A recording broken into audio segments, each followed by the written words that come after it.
Get up, D.C. Today is Thursday, February 24th. We have a lot to get to in this next hour. Let's start with our top story, breaking news from Ukraine. The war in Ukraine has begun with a Russian invasion.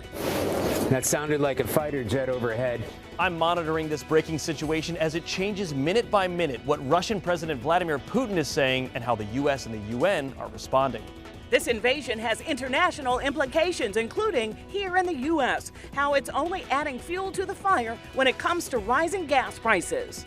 Demonstrators made their voices heard here outside the Russian embassy. I'm live with a show of support for Ukraine from our nation's capital.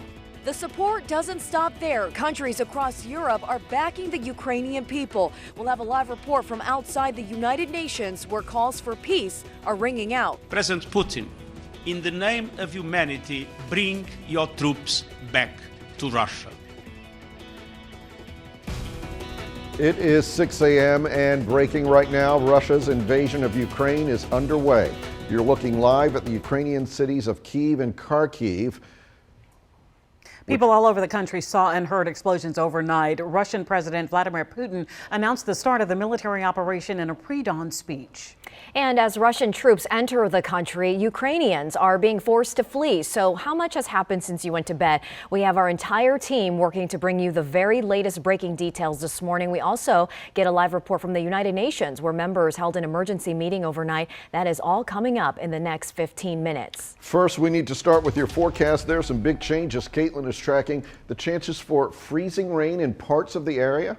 That's right, Tony. New overnight, a winter weather advisory has been issued for counties to the north and west of D.C. with an ice storm warning in effect for far western Maryland and Mineral County, West Virginia. That's where we have the best chance of seeing ice accumulate throughout the day today and really later on tonight. From D.C. point south, I think we are just talking about rain throughout the day today and through the overnight hours. So let's time out the changes now using Futurecast. We're already starting to see a few snowflakes fall in far western Maryland. That will continue as we head throughout the morning, but the winter precipitation takes a little bit longer to arrive in Metro DC, and I think it starts off as really light rain. We kind of see two waves today. Light rain, maybe mixing with some sleet pellets at times, but I'm not concerned about this batch of rain because what falls will melt. Our surface temperature is still well above freezing thanks to the 70s that we saw yesterday. Now later on tonight, once the surfaces have some time to cool down throughout the day because temperatures don't make it out of the 30s today, that's when we have a better chance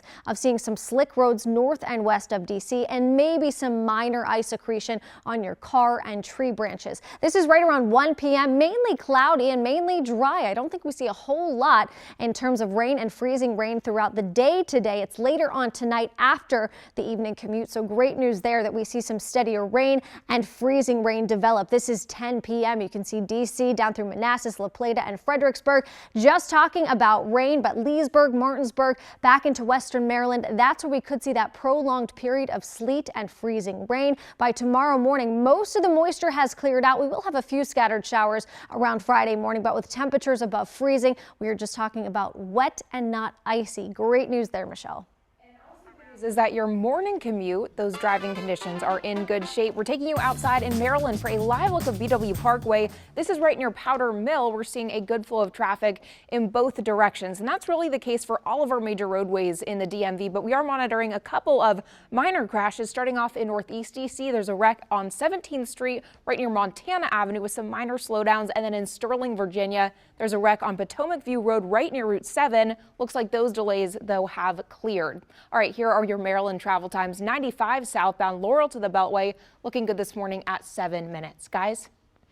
All right, we want to turn back now to our breaking coverage of the Russian invasion in Ukraine. CBS News has reported missile strikes and explosions going on across the entire country. Reports continue to come in of Russian ground troops crossing into Ukraine's borders. The situation, of course, changing by the hour. Let's bring in Matt Gregory, who is following the attacks closely. Hey, Matt. Hey, good morning. The scenario President Biden warned about and many people hoped wouldn't happen is here. Russian forces have attacked Ukrainian defenses and begun to move into the country.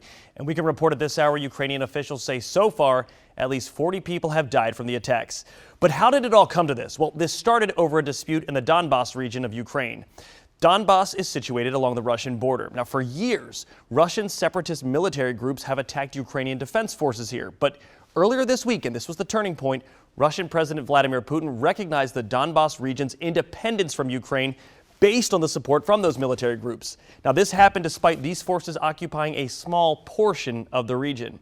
So for several weeks, Russian troops have massed at the border. And Wednesday night, around 10 o'clock our time, Russia began missile strikes and air attacks on Ukrainian air and defense bases. Since then, CBS News has received reports of bombings in cities across the country, and we've also seen reports of Russian troops crossing the Ukrainian borders in the east.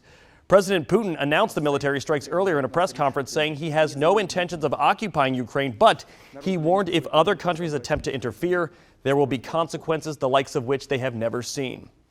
Now, where does the U.S. stand on this? President Biden responded to the attacks last night on Twitter. He said Russia alone is responsible for the death and destruction this attack will bring, and the United States and its allies and partners will respond in a united and decisive way. The world will hold Russia accountable. Now, the situation this morning continues to evolve, and we expect to hear more this morning from the Biden administration on consequences Russia will face. And I'll be tracking the battle over Ukraine throughout the morning. Annie, back to you. Matt, thanks for that. Let's continue our team coverage now with a look at the impact closer to home in the DMV. A group of demonstrators showed up at the Russian embassy overnight to make their voices heard. That embassy is along Wisconsin Avenue in Northwest D.C. That's not far from Georgetown. Marcella Robertson joins us there live with the latest. And Marcella, you've been out there for several hours now. What's going on right now? Annie, good morning. Yeah, at this point outside the Russian embassy, those protesters have all cleared out, but their initial reaction was to come out here. They came out at about midnight, 1 o'clock, as soon as they got word that Russia had officially invaded Ukraine, and as soon as they got word of those explosions, those first explosions. And this was really just an emotional night for many of them. As you can imagine, a lot of fear because they are from Ukraine, and many still have their entire families in Ukraine. They have loved ones over there, and they have been trying to get in touch with them. Many have been successful, others have not. So just a really difficult morning and night for them as they watch this unfold, really with the rest of us. One man out here, he came to the United States from Kyiv about 9 years ago. He says his entire family is still over there, his sister, his mom, his dad. He's been pleading with them for weeks to try to leave Ukraine and get to somewhere safer, but he says unfortunately it's just not that easy. And he says he has been in touch with his family, but he, along with many other people who gathered out here, say they want the U.S. To bring severe sanctions against Russia. Take a listen. Different cities throughout Ukraine are currently being bombed, and people are being displaced, and it's horrible. So we're here to protest, to stop this war, and to show the world that we're not just going to stand by and do nothing. We're going to unite, and we're going to call on the U.S. government to do more, and to call on our allies to do more as well to stop this war. Again, they are calling on the U.S. and other countries to take action and to take action quickly. While the protesters have since cleared out here from the Russian embassy, they say they plan to gather again later this afternoon at about 4 o'clock at the White House to continue their demonstrations. That's the latest here outside the Russian embassy. I'll send it back to you. Marcella Roberts. And Marcella, thank you. Meantime, the crisis continues to drive up prices at the pump, and already analysts say the gas prices are at their highest in more than 7 years. And there are big concerns that Russia's invasion of Ukraine could make things worse. Nicole D'Antonio joins us live in Alexandria with the impact here on us in our region. Good morning. Allison, and when you talk about that impact, I want to show you what we're seeing here at this gas station in Alexandria. So already for a regular gallon of gasoline, it is close to $4, and we're expecting it to go up from there. In fact, overnight, the numbers spiking for Brent crude oil for a barrel to about $100 a barrel for the first time since 2014 as Russia invades Ukraine. And we know that this is going to impact Americans in more ways than one. So when you think about it, it's not only cars filling up with gas here, but also when you have groceries being delivered to grocery stores, needing the fuel for factories or to fuel a plane. All of these things could get more expensive for businesses, and as a result will likely make it more expensive for each of us. President Biden has said he will use every tool available to limit gas price hikes. His administration facing added pressure to dip back into the Strategic Petroleum Reserve, but some experts worry that Russia could cut off natural gas exports in retaliation for the sanctions by the United States and the European Union. If we were to see Russia potentially withhold energy exports, the question would be who could make up for that? All right, so we already know that according to the AAA, the national price for a gallon of gas nationally is $3.53. And guys, that is up 20 cents from just a month ago. And again, those numbers expected to continue to go up. All right, Nicole D'Antonio reporting from a local gas station. Thank you very much, Nicole.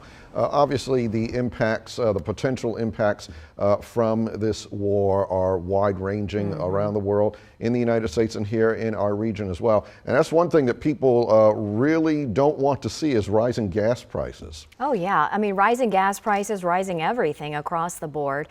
We saw, you know, the impact on the stock market and just everywhere. So I think we just have to kind of brace ourselves for you know, what's ahead. Right. And besides what it's going to mean for us, seeing those concerned family members that Marcella featured here in Washington, you just realize that the world is so connected these days. And my goodness, you just don't want reports of any lives lost. But my fear is that we're bracing for much more to come in this situation. Yeah. All right. It is 6:10 right now. We will get to the one thing you need to know about the forecast. Caitlin has that. Hi there, sorry for the photobomb there, Allison. We made it over to the weather wall and we are talking about some big changes today. Temperatures back in the 30s and it comes with some rain and ice. I'm going to time out all of the changes coming up in my forecast. But first, how does the commute look, Michelle? Oh, we are starting to track some heavier than usual delays on the top side outer loop of the Beltway. This is a live look right near Colesville Road. We've learned that there is a medical emergency blocking at least one lane. That's between Georgia Avenue and New Hampshire Avenue. So we will keep you posted with how those delays progress, guys. We want to go back to the breaking coverage, the ongoing situation in Ukraine. It's going to have ripple effects on many things, not just gas prices. Right now, we're joined by CBS's Bradley Blackburn. He is live outside the United Nations in New York City. Bradley, thank you very much for joining us. We've been talking about some of the local impact here in the Washington area. What are some of the global implications, including here in the U.S.? Well, Tony, good morning. Around the world, financial markets have really tanked overnight on this Russian news. We saw that happen in the markets in the UK and in Asia, and Dow futures dropped some 700 points after Russia began this invasion. And of course, we have to wait a few hours to see how the market reacts when it opens here in the United States. As you've been reporting this morning, it's also having a major effect on oil prices. Oil prices jumped $6 a barrel following the Russian invasion. That brings oil to its highest price in years. Now, that is bad news for all of us who are paying more at the gas pump right now as it is. Of course, oil is a global commodity. So with Russia being the number 2 producer around the world, what's happening will certainly affect prices for all of us, Tony. Bradley, we've seen President Biden has put a variety of sanctions in place. What else is being done around the globe to respond to this?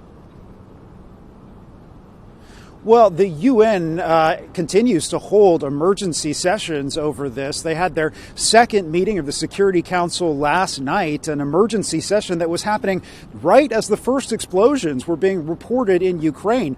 The Russian ambassador was criticized by the Ukrainian ambassador, and the Secretary General at the United Nations pleaded with President Putin to bring his troops back to Russia. Of course, the diplomatic effort, Tony, has done little to prevent this invasion so far, but it does continue. And even though the UN has little teeth in this matter, countries around the world are joining in sanctions. The EU says they are going to impose their strongest package of sanctions against Russia that they've ever had.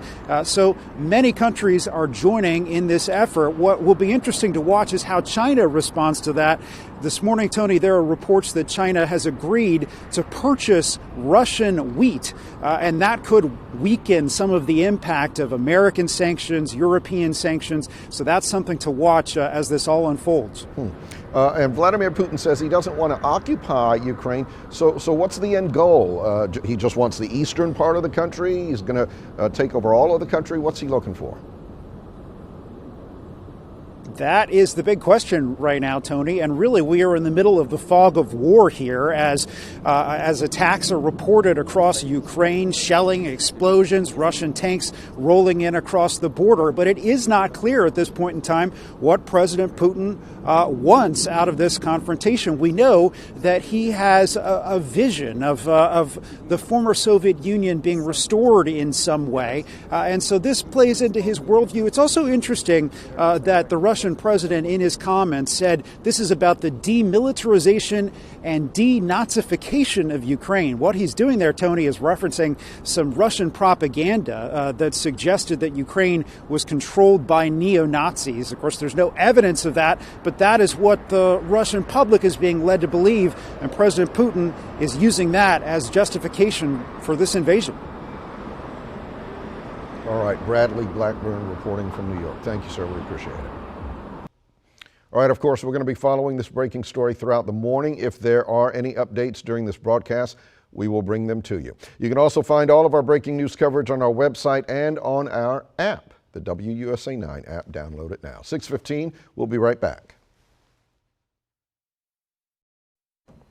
6:18, Get Up DC, welcome back in. Let's get to Caitlin now for a check on our winter weather chances. I really wish we weren't talking about this, Caitlin. I know, it is, coming off of a day with sunshine and 70s, it is really adding insult to injury. Right now our temperatures are anywhere from 20 to 30 degrees colder than they were at this very time yesterday. So instead of the 60s, we have the 30s, waking up to 38 degrees in D.C., 33 in Martinsburg, 34 in Luray. It's 38 in Fredericksburg, and we do not get any warmer throughout the day today. Temperatures will stay in the 30s as that mix of winter weather moves in. Now, this forecast, not a one-size-fits-all. Some folks will see rain, some will see freezing rain, maybe some sleet as well. We have some light snow falling through parts of far western Maryland right now. Most of us still have several more hours before we start to see some light wintry precipitation move in later this morning. So the morning commute is just fine. It's not until around 8, 9 o'clock that we start to see some light rain and freezing rain, maybe a few sleet pellets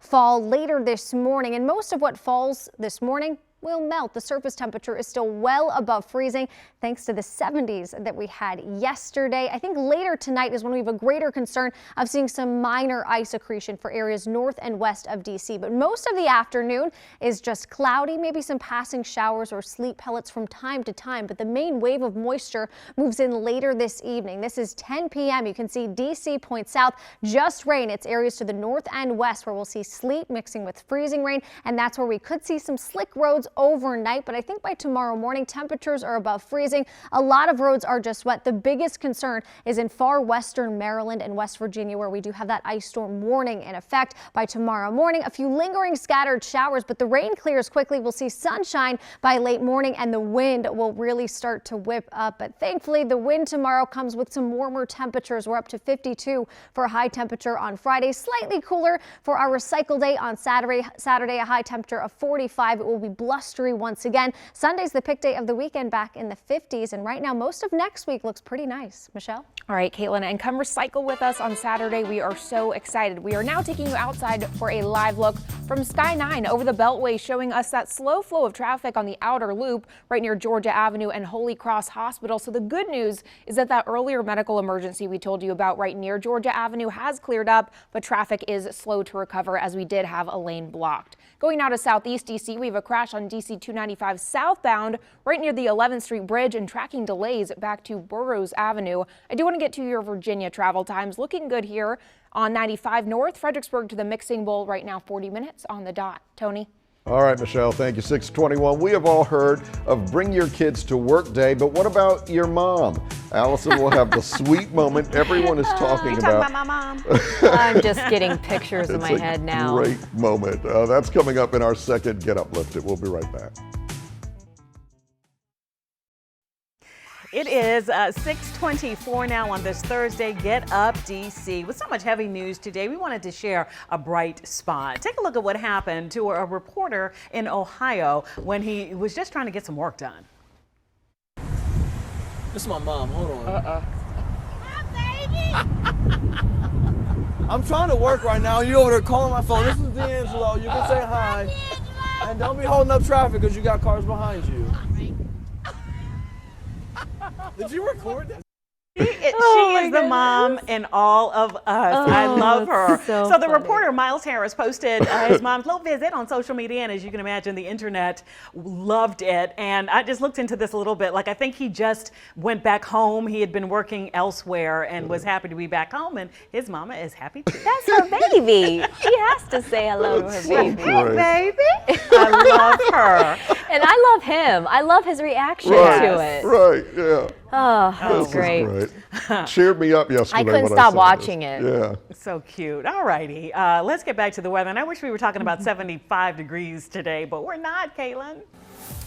No, we certainly are not. I wish we were. Temperatures in the 30s as we head throughout the day today. And with that comes some rain for most, ice for some. The worst of the weather will move in later tonight. We'll take you hour by hour through the changes coming up in just a few minutes. But first, Michelle. And drivers in D.C., be aware delays are worsening on the southbound side of D.C. 295 from a crash near the 11th Street Bridge. We have the latest when we come back. Annie? And our team coverage of Russia's full-scale invasion of Ukraine continues at 6:30 with how other world leaders are responding. We'll be right back.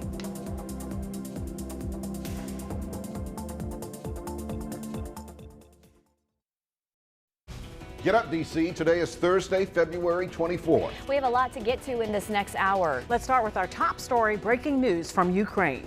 Explosions overnight in Ukraine. Now, air raid sirens in Kyiv. A full-scale invasion of Ukraine has begun. We're bringing you all the breaking news updates. Demonstrators made their voices heard here outside the Russian embassy. I'm live with a show of support for Ukraine from our nation's capital.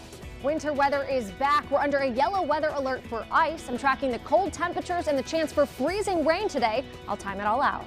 Plus, we're digging into the effects of climate change. There's absolutely no question at all that humans are causing climate change. We talk with scientists at NASA to verify what it means for our community if we don't act now. All right, it is 6:30. Of course, we're following two big stories breaking at this hour. First, while you were sleeping, Ukraine was under attack.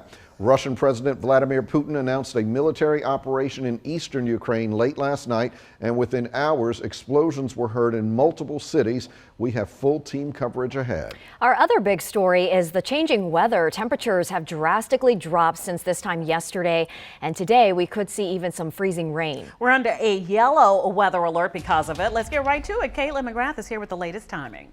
That's right, Allison and Annie. And not everyone will see the wintry weather. That's a really important thing to remember. Everyone will be chilly, but some folks for D.C. and Point South will just be dealing with rain as we head throughout the day today. It's really north and west of D.C. where we have the best chance to see that freezing rain, sleet, even a little bit of wet snow falling right now through far western Maryland. We still have several more hours before this wintry weather starts to move into our area. So the morning commute is just fine. Cloudy but dry and cool temperatures in the 30s across the map with a breeze coming in from the northeast between 10 and 15 miles per hour, and temperatures do not get warmer throughout the day today. They really stay right where they are, varying a degree or two as the day goes on, with off and on periods of light rain mostly later this morning. We'll catch a break through the afternoon, and then most of the wet weather will move in later this evening, and that's why we have a winter weather advisory in effect for areas north and west of D.C. That's where we have the best potential to see some slick roads. Again, I think a lot of what falls will melt. Roads will just be wet, but tree branches, cars, overpasses could all get a little slick later this evening once that main round of precipitation moves in after around 6-7 o'clock tonight. We do still have that ice storm warning in effect for far western Maryland and Mineral County, West Virginia. That's where we could see up to 1/3 of an inch of rain. Add on some gusty wind, power outages, and dangerous travel, a concern for areas far to our north and west. But thankfully, Michelle, the roads this morning nice and quiet. Yeah, good driving conditions right now. We're taking you outside for a live look from Sky 9 over the Beltway at the American Legion Bridge. Looks like the shot is frozen there, but a good flow of traffic in both directions. Now, our biggest travel spot right now is in the district. DC 295 southbound moving very slow from a 2-vehicle crash right near the 11th Street Bridge. We are jammed now back to Eastern Avenue, so plan for delays up to 20 minutes. And then let's go to Manassas, Virginia, where we have a crash on Route 234 northbound Sudley Road right near Balls Ford Road with some big northbound delays. I do want to get to our travel times here on 270 southbound in Maryland. Frederick to the Spur right now, 35 minutes. Guys? Michelle, thanks. 6:33 is our time right now, and picking up our breaking team coverage, the invasion of Ukraine. Overnight, Russian forces began their attacks from three sides, the north, south, and east. And this morning, Ukraine has declared martial law in response to those attacks. Support for Ukraine is growing around the world. Germany lit up the Brandenburg Gate in Berlin with the national colors of Ukraine. And in France, the City Hall in Paris was also lit up to stand in solidarity with Ukrainians. Here in our nation's capital, protesters, gathered overnight at the Russian embassy, making their voices heard. We'll go live to that scene in just a moment. First, though, let's start in Ukraine. You're looking live into Kyiv, where it's just after 1:30 in the afternoon now. Our Matt Gregory starts our team coverage and joins us live from here in the studio. Matt, what's the latest? First, we just got word, Tony, that Lithuania's president is declaring a state of emergency over Russia's attack on Ukraine. And we can report at this hour, Ukrainian officials say so far at least 40 people have died from the attacks. But how did it all come to this? Well, this started over a dispute over the Donbas region of Ukraine. Donbas is situated along the Russian border, and for years, Russian separatist military groups have attacked Ukrainian defense forces here. But earlier this week, Russian President Vladimir Putin recognized the Donbas region's independence from Ukraine based on the support from those military groups. And this happened despite these forces occupying a small portion of the Donbas region. Now, the latest, diplomats gathered for an emergency Security Council meeting at the United Nations in New York overnight. It's the Council's second emergency meeting this week on Ukraine. During last night's session, the Ukrainian ambassador condemned his Russian counterpart. Now, the Security Council is expected to vote on a resolution against Russia today. However, that's unlikely to pass because as a permanent member of the Council, Russia actually has veto power. President Putin, meanwhile, announced the military strikes earlier, saying he has no intentions of occupying Ukraine, but he warned if other countries attempt to interfere, there will be consequences they have never seen before. So that brings us to where does the U.S. stand on this? President Biden responded to the attack last night on Twitter, saying Russia alone is responsible for the death and destruction this attack will bring. And the United States and its allies and partners will respond in a united and decisive way. The world will hold Russia accountable.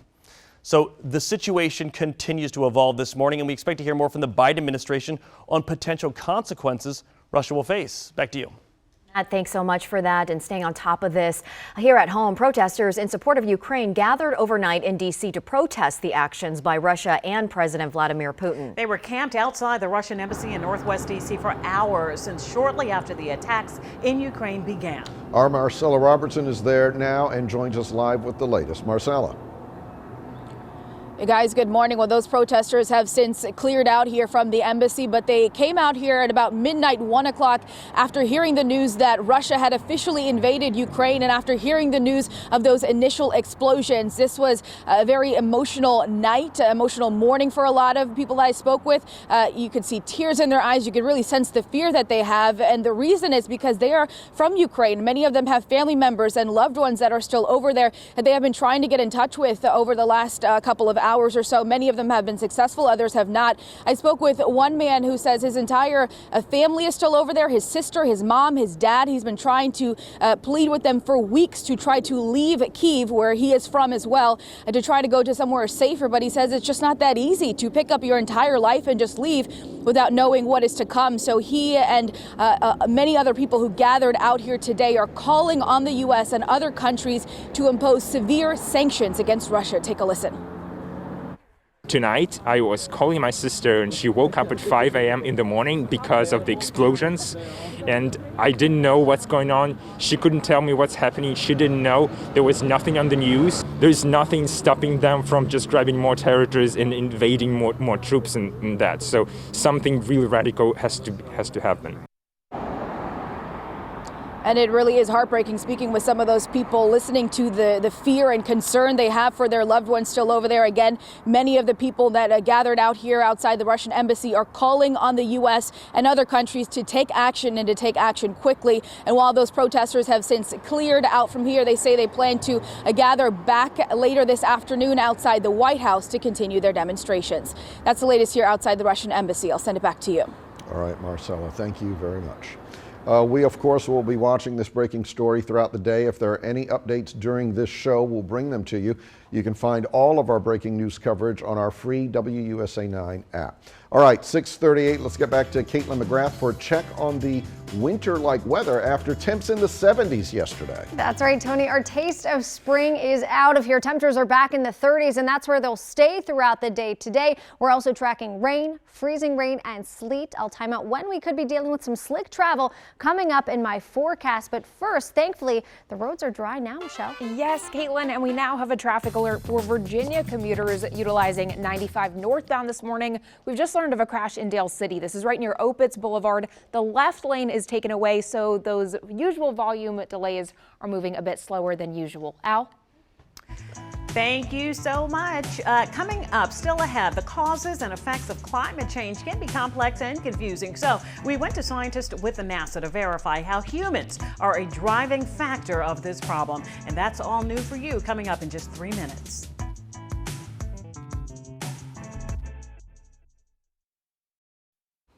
Welcome back in on this Thursday morning. Our time right now, 6:42. Concerns about climate change is at an all-time high. A new report from Yale shows Americans who believe global warming outnumbers those who don't by a ratio of 6 to 1. And Caitlin, you recently looked into this report much more closely. What did you find out? Good morning. Good morning, Annie. The causes and effects of climate change can be complex and confusing. So I talked to top experts to verify 2 big questions: how we know that climate change is driven by humans, and what's being done for our community if we don't act.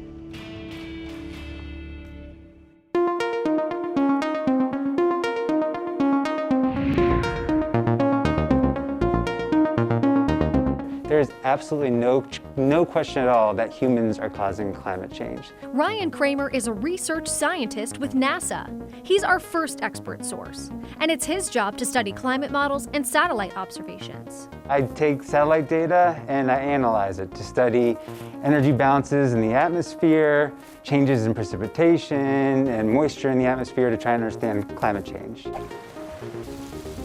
Through his research, Ryan has seen firsthand how humans are contributing to climate change. Since the Industrial Revolution, we see temperatures increasing. We've been monitoring carbon dioxide in the atmosphere directly since the 1950s.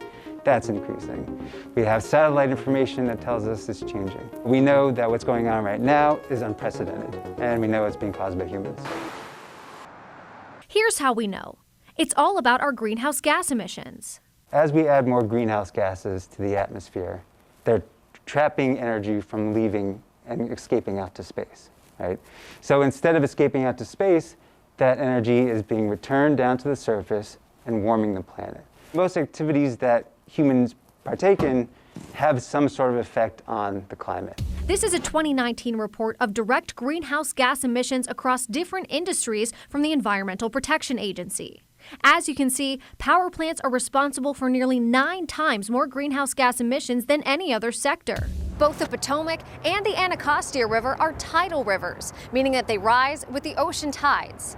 And as a result, DC rivers have risen about 11 inches over the past century. Combine that with the fact that the district is actually slowly sinking, the future is bleak for so many historic landmarks and crucial roadways unless we take action now. All these important locations, the National Mall underwater, Reagan National Airport underwater, essentially inundated with water all the time. Our next expert source is Dan Goldberg, an assistant research professor at the Milken Institute School of Public Health. Dan studies air pollution levels. Anytime we combust a fuel, be that gasoline, coal, wood, we mostly are emitting carbon dioxide and water, but in addition to that, we are emitting nitrogen oxides as well, and nitrogen oxides are quite toxic to human health. Dan says as we get more energy efficient, things are heading in the right direction, but slowly. Solar and wind energy are price competitive with fossil fuels. That wasn't the case 10, 15 years ago. I'm really optimistic that we can get somewhere in the next decade or two if we really make concerted effort to transition to some of these cleaner fuels. So we can verify, yes, our experts say humans are responsible for contributing to climate change through greenhouse gas emissions. It's also interesting, Caitlin, I mean, to see that there are some solutions in the works and we're heading in that direction, like the expert who weighed in on your story said. That is a little promising, but yeah, we live our lives every day and we don't really stop and think, how harmful or how we're contributing to climate change. Yeah, that's why these conversations I think are so important, because Right. there are such small actions that we can take in our day-to-day lives that when they add up could make a big difference. So I'm glad that we're talking about it. I'm glad that we're taking action because, like you said, we can't help mitigate this issue. Yeah, important story.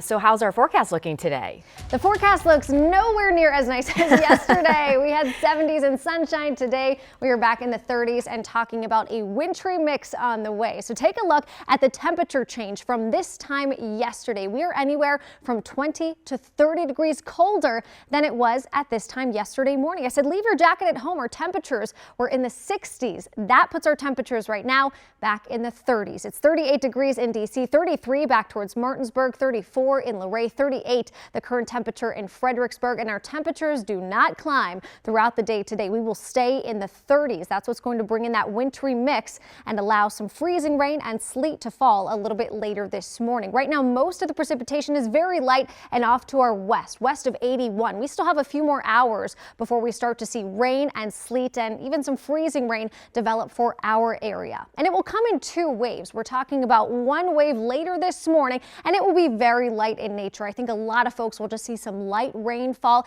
It's showing up on Futurecast as freezing rain, but our surface temperatures are still so warm coming off of the 70s yesterday that what falls will melt. Roads will just be wet. We could see a light icy glaze on temperatures, surfaces that cool quicker, like your car, your trees, especially up into north and western Maryland and Virginia. But most folks will just see some light rain as we head throughout the late morning hours. Most of the afternoon is dry. It's really later tonight that we're going to watch this steadier batch of rain and freezing rain, some sleet pellets possible as well. This is 10 p.m. Notice DC points south. You are warm enough. We are just talking about rain. It's really north and west of DC where we have the potential to see some minor ice accumulation, pardon me, as we head through the overnight and early morning hours of Friday. But overnight, our temperatures will slowly start to warm.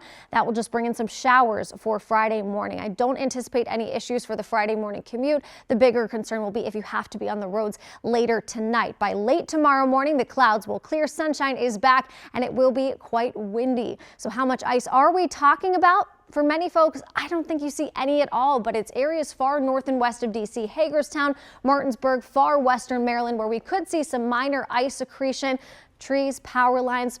Power outages not out of the question, especially tomorrow morning once the wind starts to pick up, but I think any issues will be incredibly isolated. A lot of folks will just see rain and maybe some sleet pellets as we head throughout the afternoon. Now tomorrow, once the clouds clear, temperatures make it back into the low 50s. It will be really windy, and that wind sticks around for Saturday, so dress for the 30s on Saturday as you join us for our recycle day. Sunday will be the pick day of the weekend because it does look a bit warmer, and the next week, Michelle, looks really nice. Thanks, Caitlin. And yeah, come recycle with us on Saturday. We will be bundled up though. All right, Virginia drivers, we now have eyes on this crash slowing things down on 95 northbound in Dale City. So here the left lane is taken away. This is right near Opitz Boulevard, and you can see that slow flow of traffic in the area. Let's go now to the district where DC 295 southbound is still moving slow, but it looks like those delays are starting to clear from that earlier crash right near the 11th Street Bridge. Things are still moving slow back to Eastern Avenue. In Northeast, we have a crash here on 17th Street right near Montana Avenue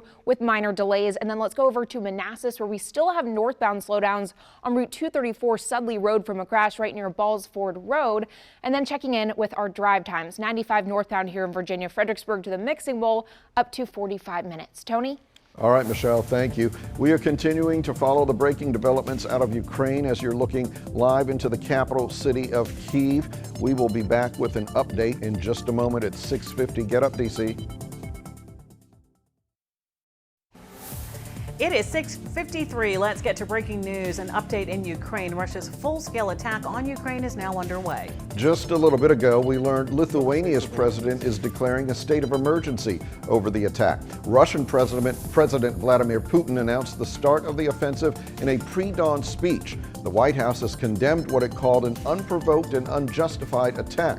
President Biden will be meeting with leaders of the G7 and other allies later today to to impose further sanctions on Russia. And be sure to stick around for CBS Mornings as we take a live look into their studio in Times Square. They're, of course, going to continue team coverage on the attacks with live updates from Kyiv. That's all straight ahead at 7 this morning, right after Get Up DC. Right now, let's get a final check of the forecast with Caitlin. Hello, Caitlin. Hey there, Annie. It is cold once again today with temperatures that will stay in the 30s. We're going to watch for rain, freezing rain, and even some sleet to develop as we head throughout the afternoon, and really later on this evening after the evening commute is when we'll see the worst of the weather. We'll see a few lingering showers for Friday morning, but with temperatures above freezing. No concerns for slick travel early on Friday, and then we'll see sunshine for the afternoon. Temperatures back in the 50s. Cold and blustery for Saturday with gusty wind. Michelle? And we have some good news for commuters in the district. That earlier crash we told you about on the southbound side of DC 295 right near the 11th Street Bridge has completely cleared up. All lanes back open and traffic is starting to recover. But Dale City drivers in Virginia, that left lane of 95 northbound right near Opitz Boulevard is still blocked, so plan for a slow flow of traffic. Here are your Maryland travel times. 198 to the Beltway on BW Parkway, 8 minutes. Tony?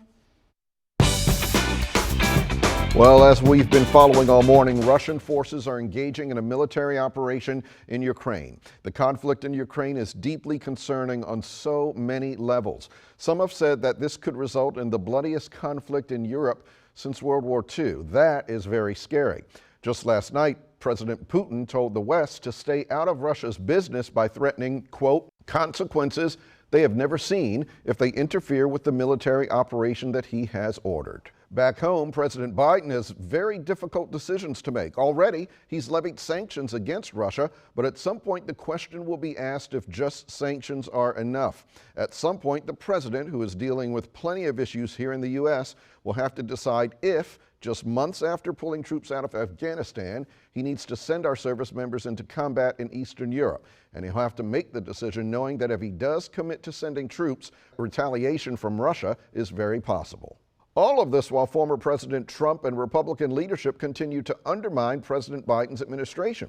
This week, the former president praised Putin as a genius for disregarding the sovereignty of Ukraine and said Russian forces, I should say, would be peacekeepers. Well, obviously, there's nothing peaceful about invading another country. We're facing a very precarious time in world history, one the likes we haven't seen in decades. Let's keep the people of Ukraine in our prayers and hope that diplomacy wins out in the end with minimal bloodshed. We'll see you tomorrow.